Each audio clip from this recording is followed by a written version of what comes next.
Hello everyone, welcome back to my channel.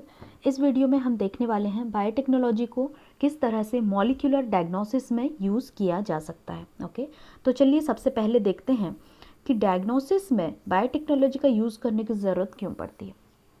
सबसे important बात होता है कोई भी डिजीज़ को ट्रीटमेंट करने के लिए कि उसका अर्ली डिटेक्शन हो। अगर किसी डिजीज़ का डिटेक्शन ही लेट हो रहा है तो डेफिनेटली वो डिजीज़ उतना ज़्यादा डैमेज हमारे बॉडी में कॉज करेगा और उसका ट्रीटमेंट भी उतना लेट होगा और कभी कभी ट्रीटमेंट नहीं हो पाता है। इसीलिए डिजीज़ का अर्ली डिटेक्शन ज़रूरी है। बहुत सारे कन्वेंशनल मेथड्स होते हैं जिसको यूज़ करके आपके डॉक्टर्स या पैथोलॉजिस्ट जो होते हैं डिजीज़ का डिटेक्शन करते हैं।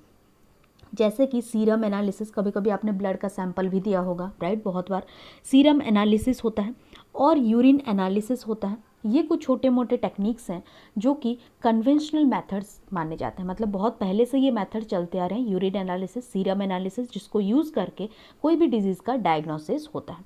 लेकिन ये डिजीज़ तभी डायग्नोस्ड हो पाते हैं इन मेथड से जब वो पर्टिकुलर पैथोजन हमारे बॉडी में काफ़ी ज़्यादा अमाउंट में फैल चुका होता है।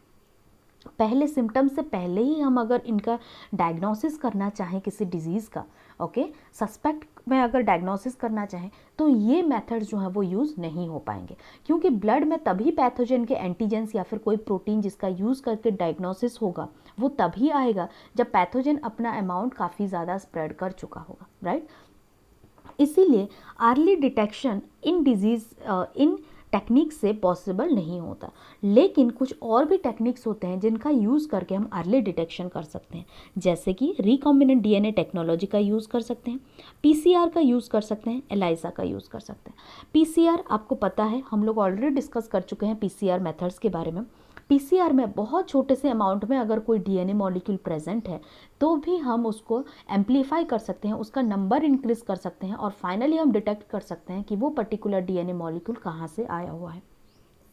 तो यहाँ पे कुछ पॉइंट्स लिखे हुए हैं, ओके, इसको रीड करते हैं। Low concentration of pathogen can be detected using PCR. ये हम ऑलरेडी जानते हैं बहुत अच्छे से। लो कंसंट्रेशन पैथोजन का कैसे पता चलेगा? पैथोजन कोई ना कोई डीएनए या कोई ना कोई आरएनए मॉलिक्यूल से बना होगा, राइट, उसके जेनेटिक मटेरियल होंगे। तो अगर इस डीएनए या फिर आरएनए मॉलिक्यूल का पहले ही डिटेक्शन हो जाए, पहले अगर बहुत कम अमाउंट में इन्फेक्शन हुआ है और उस कम अमाउंट का हम एक्सट्रैक्शन करके काफ़ी ज़्यादा अमाउंट में पीसीआर से ले सकते हैं, उसके बाद हम इसको डिटेक्ट कर सकते हैं। अगर ये पॉसिबल होगा तो अर्ली ट्रीटमेंट भी पॉसिबल हो सकता है उस डिजीज़ का। और कहाँ पे यूज़ हो सकता है पीसीआर? आजकल रूटीनली पीसीआर को हम एचआईवी डिटेक्शन में यूज़ करते हैं। एचआईवी आप जानते हो, ह्यूमन इम्यूनो डेफिशिएंसी वायरस, जिसका कि एक आरएनए जीनोम होता है, राइट। और इस आरएनए जीनोम का डिटेक्शन भी हम अर्ली स्टेज में कर सकते हैं यूजिंग पीसीआर। जिस पेशेंट का आप सस्पेक्ट कर रहे हो कि इसको एड्स हो सकता है, तो उसको आप कैसे डिटेक्ट कर सकते हैं? Using PCR. उसके डीएनए को आप लेके उस पर्टिकुलर इंडिविजुअल में अगर एचआईवी जीनोम मिलता है तो फिर हम मान सकते हैं कि वो पर्टिकुलर इंडिविजुअल अफेक्टेड है एचआईवी से। दूसरा क्या है, कुछ पर्टिकुलर म्यूटेशंस का भी हम स्टडी कर सकते हैं, जैसे कि कैंसर सेल्स। कोई भी नॉर्मल सेल कैंसर सेल में तब फॉर्मेशन होता है जब वहाँ पे कुछ म्यूटेशन होता है, ओके। और उस म्यूटेशन को हम अर्ली डिटेक्ट कैसे कर सकते हैं? हम कैंसर सेल को अर्ली डिटेक्शन कैसे कर सकते हैं? Using PCR.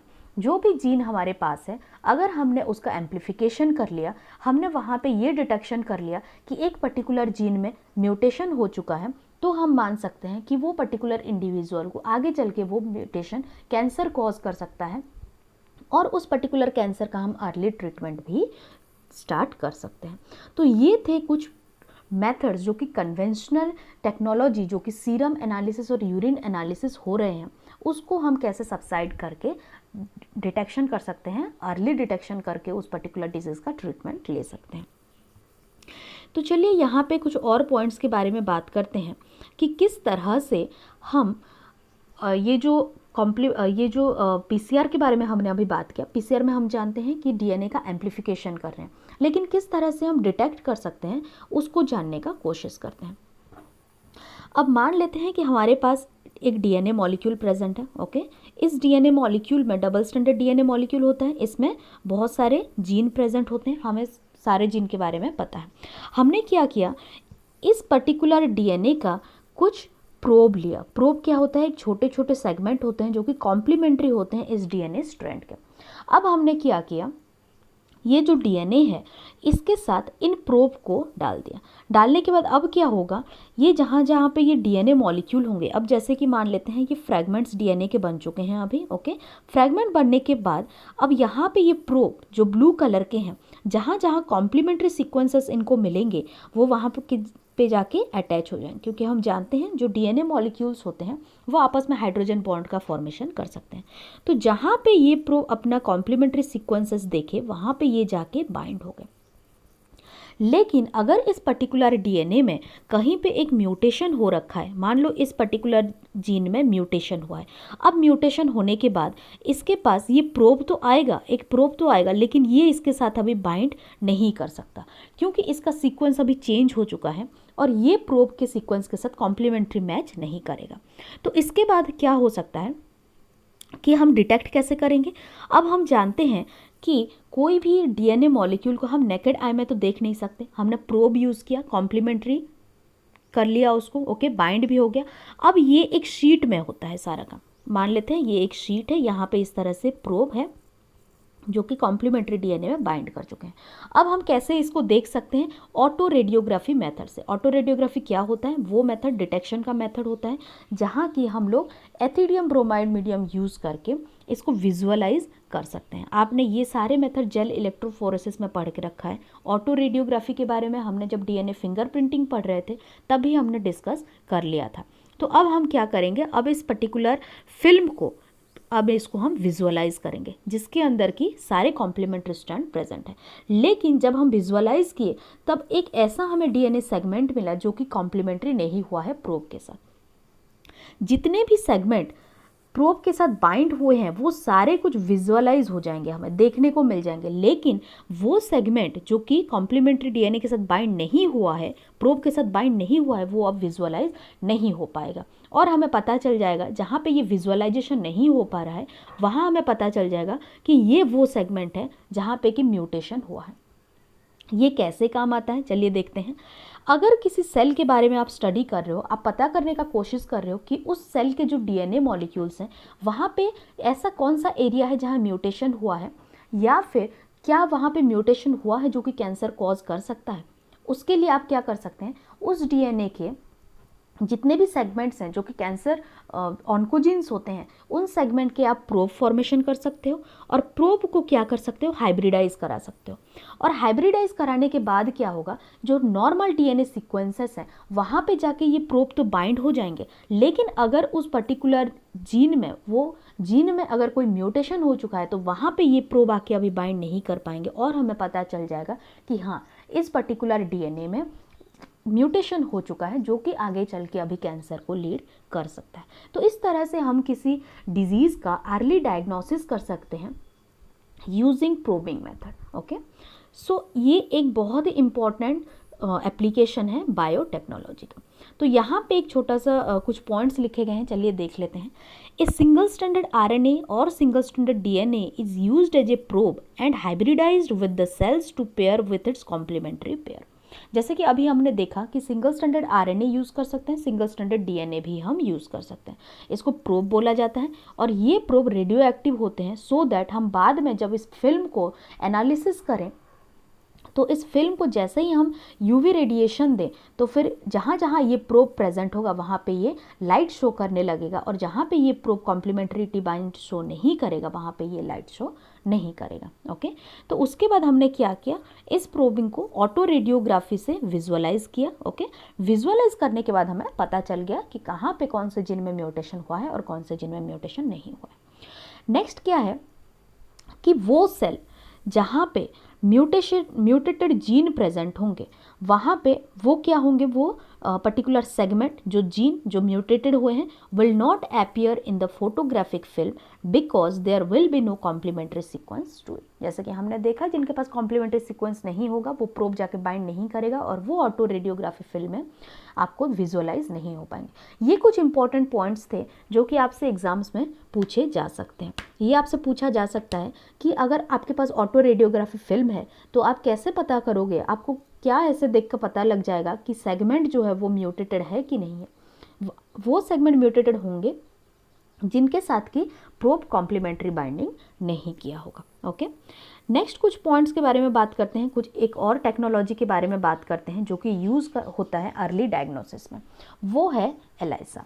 एलाइसा का फुल फॉर्म क्या है? एंजाइम लिंक्ड इम्यूनोसॉर्बेंट एसे, इसका ये फुल फॉर्म है। ये किस प्रिंसिपल पे बेस्ड है? ये एंटीजन एंटीबॉडी इंटरेक्शन पे बेस्ड है।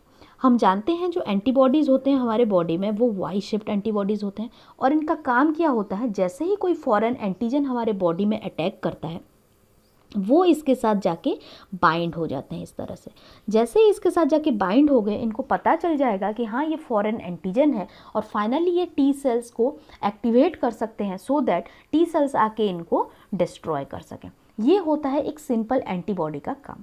तो ये एलाइसा जो है ये इसी प्रिंसिपल पे बेस्ड है। अगर कोई फॉरेन एंटीजन, कोई फॉरेन पैथोजन अगर बॉडी में एंटर किया तो डेफिनेटली उस पैथोजन में कुछ फॉरेन मॉलिक्यूल्स भी प्रेजेंट होंगे, जैसे कि उसके सरफेस पे कुछ ग्लाइकोप्रोटीन्स हो सकते हैं, कुछ प्रोटीन हो सकते हैं जो कि हमारे बॉडी के जो प्रोटीन और ग्लाइकोप्रोटीन मॉलिक्यूल हैं उससे डिफर होंगे, और वो डिफरेंस की वजह से जो एंटीबॉडी मॉलिक्यूल हमारे बॉडी में है वो क्या करेगा, इसको डिटेक्ट कर लेगा। तो हम कैसे इस पर्टिकुलर सिंपल टेक्निक को यूज़ कर सकते हैं? हमने क्या किया, एक सीरम लिया, ओके, पेशेंट का कुछ ब्लड सैंपल लिया, कुछ सेल्स लिया। अगर उस ब्लड में किसी भी तरह का फॉरेन पैथोजन प्रेजेंट है तो डेफिनेटली क्या होगा, उनके सेल्स में उनके एंटीजेनिक मॉलिक्यूल भी प्रेजेंट होंगे। जैसे कि मान लो यहाँ पे एक फॉरेन पैथोजन प्रेजेंट है जिसके सरफेस पे की कुछ अलग प्रोटीन और ग्लाइकोप्रोटीन मॉलिक्यूल्स प्रेजेंट है। हम सस्पेक्ट कर रहे हैं कि इस पर्टिकुलर इंडिविजुअल को ये डिजीज़ है। ओके, तो हम जानते हैं कि कोई भी डिजीज़ होता है तो उसके अगेंस्ट एंटीबॉडीज़ रिलीज होता है। तो हम उस पर्टिकुलर एंटीबॉडी को, जो कि हमें पता है कि अगर मान लेते हैं एक एक्स डिजीज़ है तो एक्स डिजीज़ के लिए ए एंटीबॉडी का प्रोडक्शन होता है, हमें ये पता है, और हम इस पर्सन में सस्पेक्ट कर रहे हैं कि एक्स डिजीज़ प्रेजेंट हो सकता है। तो हम क्या करेंगे, ए एंटीबॉडी को इस पर्टिकुलर जहाँ पे कि हमने उस पेशेंट का सीरम लिया है या ब्लड सैंपल लिया है, कोई भी सैंपल हमने लिया है, तो उस सैंपल में ए एंटीबॉडी को हमने अभी यहाँ पे इंजेक्ट कर दिया। जैसे ही ए एंटीबॉडी अपना एंटीजन को ढूंढ लेगा, ये क्या कर जाएगा, उसमें जाके ये अटैच हो जाएगा। जैसे ही ये अटैच हो गया, हमें ये पता चल जाएगा कि हाँ इस पर्टिकुलर इंडिविजुअल में वो पैथोजेंस प्रेजेंट है जो कि एक्स डिजीज़ कॉज कर सकता है। अगर ये पैथोजन प्रेजेंट नहीं होता तो हमारा जो ए एंटीबॉडी है ये कभी भी इसके साथ बाइंड नहीं कर सकता, क्योंकि उसको वो एंटीजन नहीं मिलता। और इसी तरह से किसी भी डिजीज़ का हम एलाइसा का यूज़ करके डिटेक्शन कर सकते हैं। एलाइसा का जो प्रिंसिपल है ये बार बार पूछा जाता है, ये किस प्रिंसिपल पे बेस्ड है? ये एंटीजन एंटीबॉडी इंटरैक्शन प्रिंसिपल से बेस्ड है। नेक्स्ट पॉइंट ये लिखा है कि when there is a pathogen inside the body, its antigen can be bounded by radio active antibody. हमने क्या किया कि ए एंटीबॉडी को रेडियो एक्टिव बनाया। रेडियो एक्टिव क्यों बनाते हैं? क्योंकि जैसे ही ये एंटीबॉडी एंटीजन के साथ बाइंड कर जाएगा, हमें ये भी तो पता चलना चाहिए कि इसका बाइंडिंग हो चुका है। वो कैसे पता चलेगा? हमने इस एंटीबॉडी को रेडियो एक्टिविटी दे दिया है। रेडियो एक्टिविटी देने के बाद क्या हो जाएगा, हमने जैसे ही इसके बाद नेक्स्ट प्रोसेस हमने किया, हम इसे डिटेक्ट कर सकते हैं, क्योंकि डिटेक्ट करना बहुत इंपॉर्टेंट है, सिर्फ बाइंडिंग इंपॉर्टेंट नहीं होता। बाइंड करने के बाद अगर हम डिटेक्शन ही नहीं कर पाए तो हमें पता ही नहीं चलेगा कि वेदर वो एंटीबॉडी एंटीजन के साथ बाइंड हुआ है कि नहीं हुआ है। इसीलिए हम क्या करते हैं, रेडियो एक्टिव एंटीबॉडीज़ बनाते हैं जिससे कि हम ईजिली डिटेक्ट कर सकें।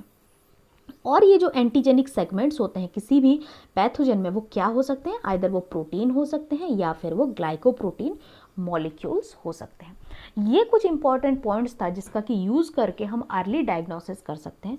चलिए एक बार इसका ब्रीफ ओवरव्यू देखते हैं कि हमने इस पर्टिकुलर मॉलिक्यूलर डायग्नोसिस में क्या क्या पढ़ा। सबसे पहले हमने ये देखा कि जो अर्ली डायग्नोसिस है ये बहुत ही इंपॉर्टेंट हो जाता है अर्ली ट्रीटमेंट के लिए। और जो कन्वेंशनल मेथड्स हैं डायग्नोसिस का वो क्या क्या हो सकते हैं? वो यूरिन एनालिसिस होते हैं या फिर सीरम एनालिसिस होते हैं। ये दोनों मेथड यूज़ करके हम किसी भी डिजीज़ का डायग्नोसिस कन्वेंशनली करते आ रहे हैं। हम बायोटेक्नोलॉजी का यूज़ कैसे कर सकते हैं, कौन कौन से ऐसा स्टेप है, रिकॉम्बिनेंट डीएनए का यूज़ कर सकते हैं, पीसीआर का यूज़ कर सकते हैं, या फिर एलाइसा का यूज़ कर सकते हैं, ये भी हमने देखा। पीसीआर का यूज़ करके हमने क्या किया कि कुछ कैंसर्स का डिटेक्शन हम कर सकते हैं, राइट, कैंसर डिटेक्शन हो सकता है, और भी बहुत सारे पैथोजेंस का अर्ली डिटेक्शन भी हो सकता है। एलाइसा का यूज़ करके हमने क्या देखा कि एलाइसा का प्रिंसिपल सबसे पहले हमने देखा था वो ये था, वो एंटीजन एंटीबॉडी इंटरेक्शन पे बेस्ड है। अगर किसी इंडिविजुअल में हम सस्पेक्ट कर रहे हैं एक पर्टिकुलर पैथोजन का इन्फेक्शन, तो फिर क्या हो सकता है, उस पर्टिकुलर पैथोजन के पास कुछ एंटीजेनिक प्रोटीन्स प्रेजेंट होंगे, ग्लाइकोप्रोटीन्स प्रेजेंट होंगे। हम क्या करेंगे, एक एंटीबॉडी जो कि रेडियो एक्टिव एंटीबॉडी है उसको इस पर्टिकुलर इंडिविजुअल में हमने डाला, उसका जो सैंपल लिया था हमने उसमें डाला। अगर ये रेडियो एक्टिव एंटीबॉडी इस एंटीजन के साथ बाइंड कर जाता है, उसके बाद जैसे ही डिटेक्शन हो जाता है हमें पता लग जाएगा कि हाँ ये इंडिविजुअल अफेक्टेड है।